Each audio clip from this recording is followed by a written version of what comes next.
We're going to talk about what just happened. It's just only a few hours. The attempted assassination of President Trump. You guys, I think everybody here has already seen that. But let's just look at the just very quickly look at what just happened, and then we could talk about it. And guys, if you have any views on this, and if the consequence, what's going to happen because of this, or how did this happen, or the motivation behind it, put a 2 in the chat. So I want to hear your opinions on this. So let's look at this.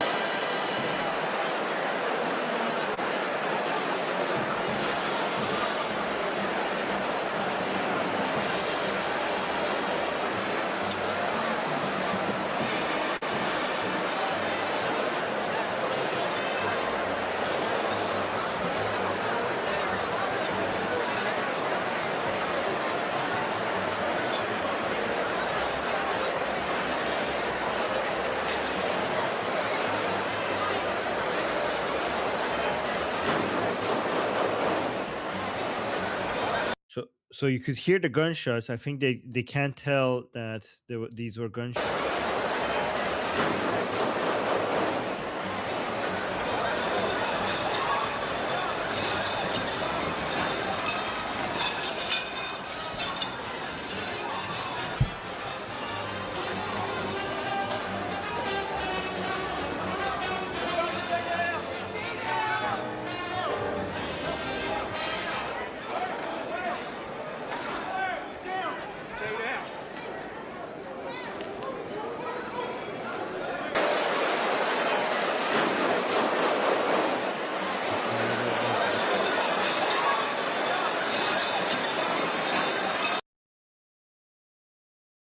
Hmm.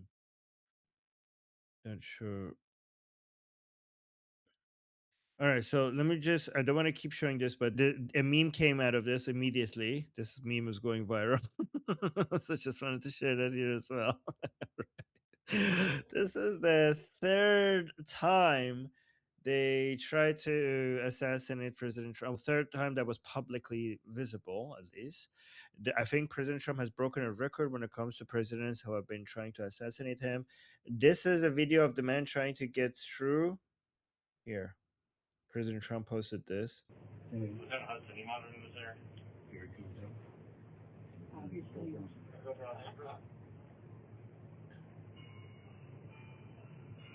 You saw him pass by. 18, go for And also, let me just maybe play a few statements by President Trump regarding this. It's interesting how chill it was about. There's you, as well as some of us who have covered Butler, experienced another horrific day 2 years ago. Yeah. What felt similar? You had the First Lady with you today. What felt different? And you have another 2+ years in office. Are you concerned about something like this happening? Well, I can't be concerned. I can only get great people. They did the job, in my opinion, a much better job than Butler. Butler had one weak spot that we all know about. Somebody should have been up there. But even Butler, we had our sniper on our side within 4.2 seconds from a distance of about 400 yards, one shot, and he was gone. And if he didn't do it, now he's David. His name was David. I say, hello, David, every time I see him. David, I like you very much, David. But think of that. Now, if he doesn't hit him, and he hit him right between the eyes from 400 yards without any notice, nobody knew. He heard a sound. He looked over, and there was actually a tree that was somewhat in his way. You know the story very well. And he aimed, he fired. And if he didn't do that, beyond me, you would have had a lot more people killed. We lost one great person and 2 people very badly hurt. They're okay now. But no, I don't know how he's so chill about it. He was just like, this is just a little bit after somebody tried to. It's a dangerous profession, but I don't view it that way. Look, I'm here to do a job. As part of the job, it is a dangerous. I can't imagine that there's any profession that's more dangerous. But I love the country, and I'm very proud. I'm very proud of the job we've done. You see what's happened. We have a great country. We've got, I think, the most successful, the hottest country anywhere in the world. This happened over a period of just a year, and we're going to do great things. But with that come risks. There's no question about it. Yeah, it's a dangerous profession, but And then we had this statement. Hold on, let me see. It was a very sad evening in many ways. And it was also an evening where a lot of people got together. It was I saw some Democrats as we were leaving, and they were generally hostile. And last night they were waving to me, and politicians, congressmen, senators, they were waving and saying, great going and hello. So there was something very nice. I tell you, I mentioned it last night in my little discussion. I think it came together. The place was just coming together. It was very nice to see, actually. And we hear he has a manifesto, the person who did this. I don't know. But I want to ask you. Soon we're going to learn a lot more about him. But I want to ask you about this news that we heard from the White House about Cole Allen, the suspected shooter, and his motive. I'm being told that he had a manifesto saying he wanted to target Trump administration officials. He had a lot of anti-Trump and anti-Christian rhetoric on his social media accounts and left a manifesto in his hotel room that his brother had notified New London police about prior to this incident. I know Secret Service agents have been talking to his family members, his sister, at their residence, and said that this individual apparently attended a No Kings protest in California at some point, and that there was some concern that he might carry something out like this. What is your reaction to being the target of so much violence and hearing these new details just as they're breaking? I heard about the London situation, and I wish they would have told us about it a little bit, but it is what it is. We had a great group of people there last night. We had both inside in terms of the people, the audience, and also because they were strong, relatively speaking, compared to what the potential threat was. And the Secret Service and all law enforcement I thought they were outstanding. You can always take a nitpick and everything else, but they were outstanding. They stopped him cold.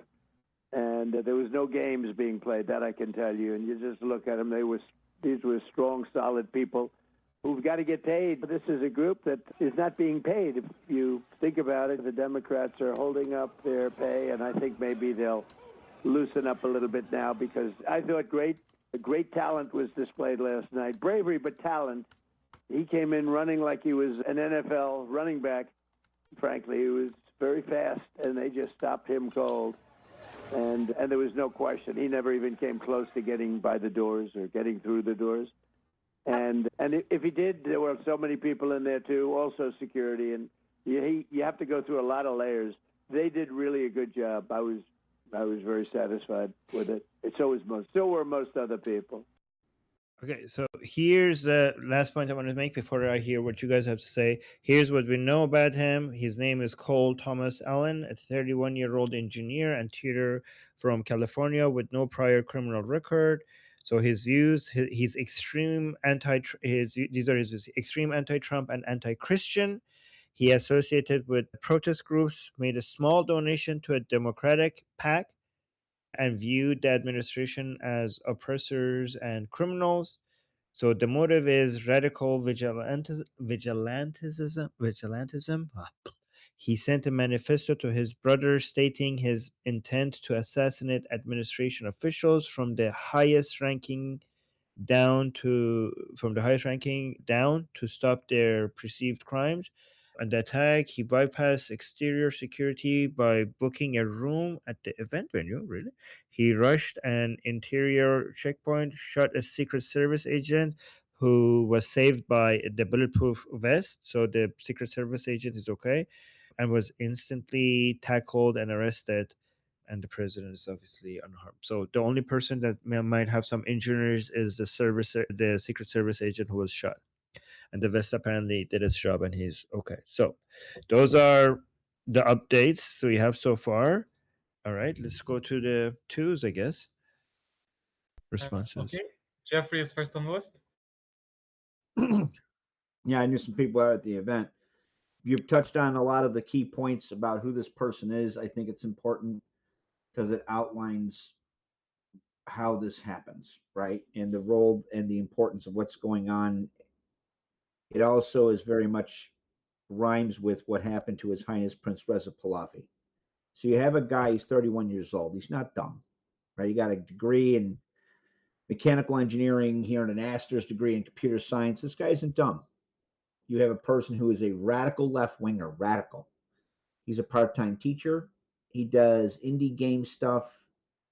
He very much planned to go to where he was going to go. He has this manifesto that outlines in no uncertain detail what his overall motives are. He outlines what his target list is. So how do we get to this? There's a reason I keep tying back to things like co-radicalization, the role of never Trumpers and leftists and what they've done like Soviets target our universities, that filtered this ideology into everything, right? Whether it's the media, wherever, everywhere, academia. And so you have this consistent like disinformation. Donald Trump is allegedly Hitler. He's worse than Nazis, blah, blah, blah, all this crap. Our adversaries actively amplify it to create a unstable sociocultural environment that very much incentivizes lone wolf actors like this, right? It's like indirectly causing it. Our adversaries very much amplify it. It's also why I said, and I mean it, like I talked to some of those guys in the Patriotic Bloc yesterday, people who have Donald's personal number. You know, like we're all done. If that was to happen, we would be in a kinetic civil war right now. Like the time of the Patriotic Bloc just swallowing shit and letting shit slide, that's all done. I will say this, I was unbelievably proud of President Trump and how he took a very measured approach. He could have sat there and rubbed things in. He's very much trying to de-escalate stuff because we need unity for what the hell is going to hit everywhere. I think it's also important that he mentioned that it's not going to stop him from winning the war in Iran. Like he said that. Think about what it is that people that are going after His Highness Prince Reza Pahlavi. Think about the connection or the role that radical leftists played in the Red-Black Alliance delegitimizing the Shah, and the role that played in taking down the Shah. And that's what we're at. This is another example. It's not a repeat of it. It's definitely rhymes, though, with that environment.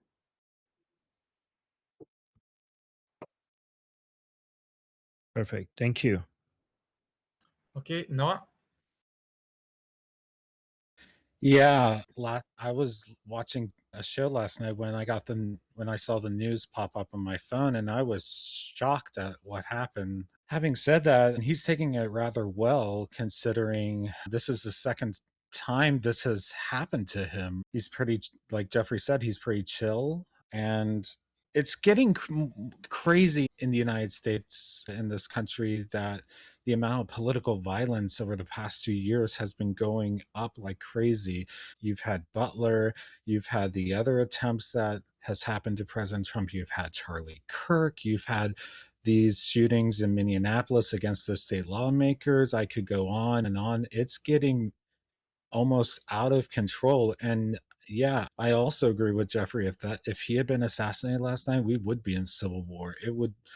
The amount of discord that this country had, any unity would fall apart. Everyone would be on taking sides and stuff. And it would also hurt what's going on in Iran right now, because we would have to pull everything back in order to fight this. It's a lose, and this is not what this country needs. So I'm glad that they were able to subdue the guy really quickly. He wasn't able to go through many layers to get to him, but yeah, it's just wild.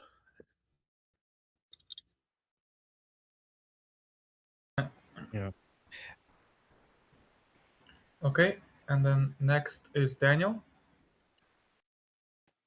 I'm really curious, is there any measures that the American government is about to take to like increase finally social security? Like in America, I still think when you go to Walmart and stuff like this, like you don't have any armed personnel in the entrance of the facility, or any other hotels, I don't know, rain depots, train depots, and stuff like that. Are you sleeping? Half of your country is armed for whatever reason. So maybe that's a good idea to like take a normal actions toward such a thing. Like in Israel, you go to a mall, you have an armed personnel for security in the entrance. Like you cannot go through.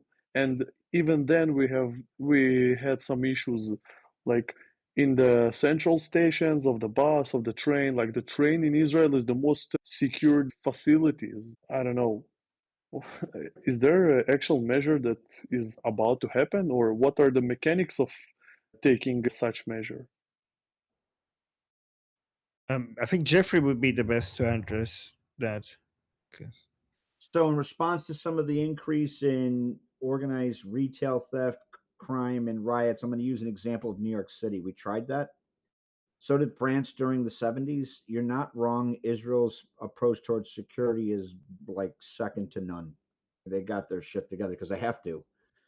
That said, you can you can use passive defenses and or putting security guards everywhere. If somebody wants to do something, they can carry it out. There's nowhere to guard everywhere. It's impossible.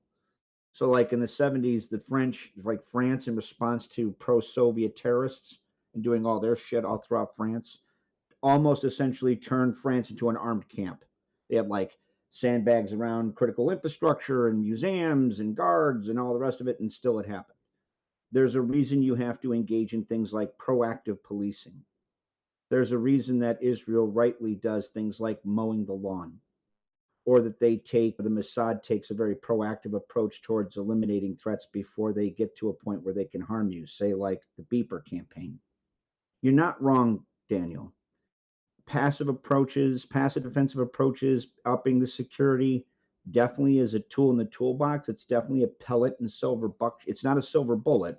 It's pellet and silver buckshot. That said, there's other things you got to do.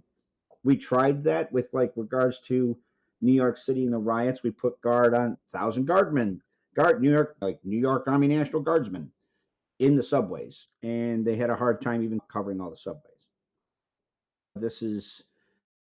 That's the challenge, right? And our enemies know it.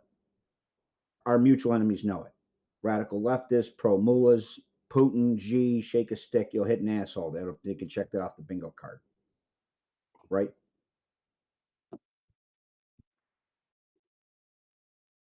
Okay. Yeah, thank you for helping us fill out the bingo card. Let's move on. That's next. Okay, so I think it's about what both of you said. We have in Israel a thing called profiling. I know a few years ago, back then, our opponents didn't like us doing profiling and said it's racist.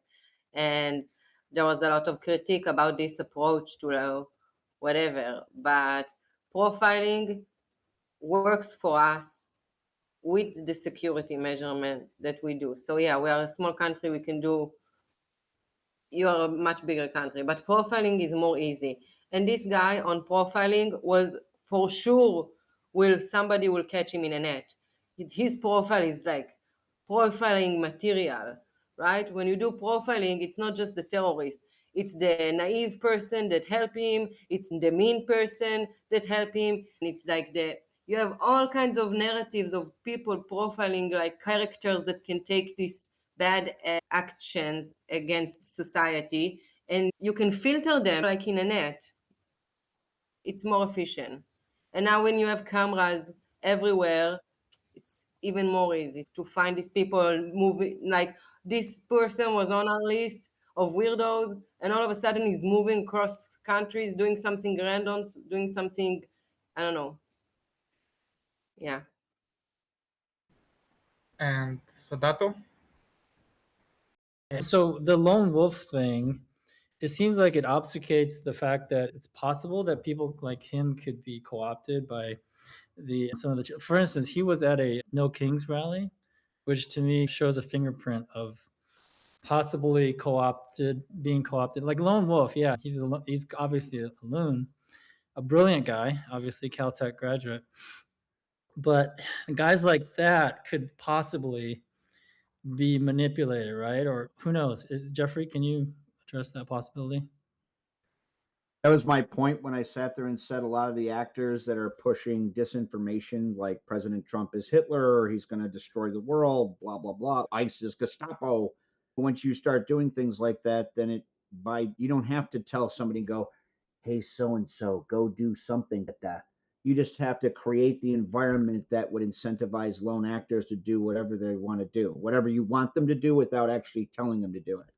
And that's the challenge. That's actually one of the reasons. So when Hilla talked about profiling, things that we so immediately prior to the terrorist attack of September 11th, like the NSA and our intelligence community had things like Project Carnivore and Echelon and all this other stuff. And after 9/11, we pushed for things like something called total information awareness and Admiral Point Injector. And why is the NSA doing this mass collection? It wasn't because they're going, oh my God, I can't wait to see what Armin's porn habit is. That's not what they were doing.